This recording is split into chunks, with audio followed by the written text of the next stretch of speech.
محترم ناظرین، السلام علیکم ورحمۃ اللہ وبرکاتہ۔ ایک بار پھر آپ کی خدمت میں حاضر ہیں ایک نئے ٹاپک کے ساتھ۔ آج کا جو ہمارا ٹاپک ہے وہ ہے نجاست یعنی ناپاکی کے احکام۔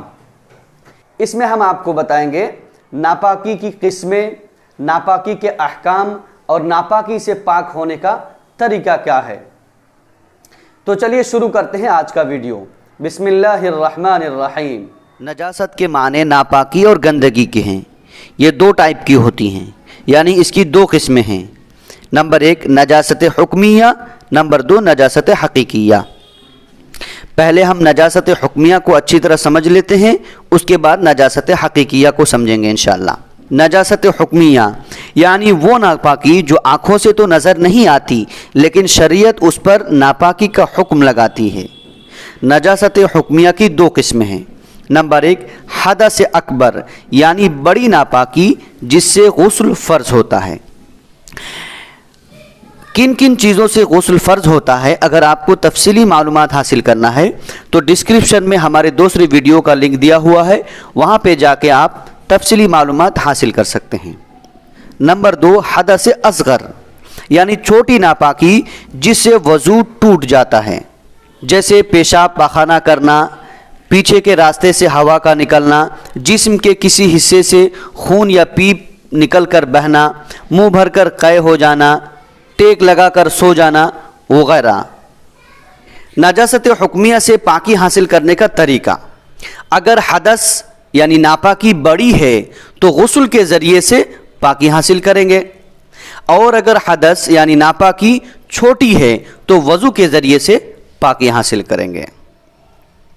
نجاست حکمیہ کی بات یہاں ختم ہوتی ہے۔ اب چلتے ہیں نجاست حقیقیہ کی طرف، یعنی ایسی ناپاکی جو آنکھوں سے نظر آتی ہے اور اس سے انسان فطری طور پر کراہیت محسوس کرتا ہے، اسے نجاست حقیقیہ کہتے ہیں۔ نجاست حقیقیہ کی بھی دو قسمیں ہیں۔ نمبر ایک نجاست غلیظہ، نمبر دو نجاست خفیفہ۔ نجاست غلیظہ وہ نجاست جس کا حکم شریعت میں سخت ہیں، اور وہ یہ ہیں: نمبر ایک انسان کے جسم سے نکلنے والی وہ تمام چیزیں جن سے وضو غسل واجب ہو جاتے ہیں، جیسے پیشاب پاخانہ، خون، پیپ، منہ بھر کر قے، ودی، مزی، منی، حیض، نفاس اور استحاضہ کا خون۔ دودھ پیتے بچے کا پیشاب بھی نجاست غلیظہ ہے۔ نمبر دو حرام جانور، کتا، بلی، گدھا، شیر، ہاتھی وغیرہ کا پیشاب، پخانہ، خون، پیپ، دودھ، پسینہ اور لعاب نجاست غلیظہ ہیں۔ البتہ بلی اور گدھے کا لعاب اور پسینہ پاک ہے۔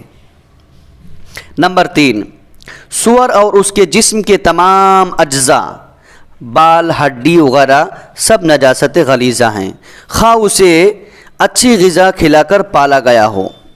نمبر چار حلال جانور، گائے، بکری، گھوڑا وغیرہ کا پاخانہ، خون اور پیپ نجاست غلیظہ ہیں۔ نمبر پانچ وہ مردار جس میں بہتا ہوا خون ہو، جیسے مردار بکری، مرا ہوا کبوتر وغیرہ نجاست غلیظہ ہیں۔ نمبر چھ ہر قسم کی شراب نجاست غلیظہ ہیں۔ نمبر سات جس پانی سے نجاست غلیظہ دھوئی گئی وہ پانی بھی ناپاک ہے، نجاست غلیظہ ہے۔ دھیان رہے نجاست غلیظہ جس کا حکم شریعت میں سخت ہیں۔ اب نجاست حقیقیہ کی دوسری قسم نجاست خفیفہ کی طرف چلتے ہیں۔ نجاست خفیفہ وہ نجاست جس کا حکم ہلکا ہے، اور وہ یہ ہیں: نمبر ایک حلال جانور، گائے، بکری وغیرہ کا پیشاب۔ نمبر دو حرام پرندے، کوا، چیل، گدھ وغیرہ کی بیٹ۔ محترم ناظرین، اب احکام سمجھ لیتے ہیں، یعنی نجاست غلیظہ اگر کسی شخص کے بدن پر یا کپڑے پر لگ جائے تو اس کا کیا حکم ہے۔ نجاست غلیظہ اگر کسی شخص کے بدن یا کپڑے پر لگ جائے تو اس کی دو صورتیں ہیں۔ نمبر ایک اگر وہ پتلی یعنی لکوڈ ہے، جیسے پیشاب وغیرہ، اور وہ ہندوستانی روپے کے ایک بڑے سکے کے برابر ہے،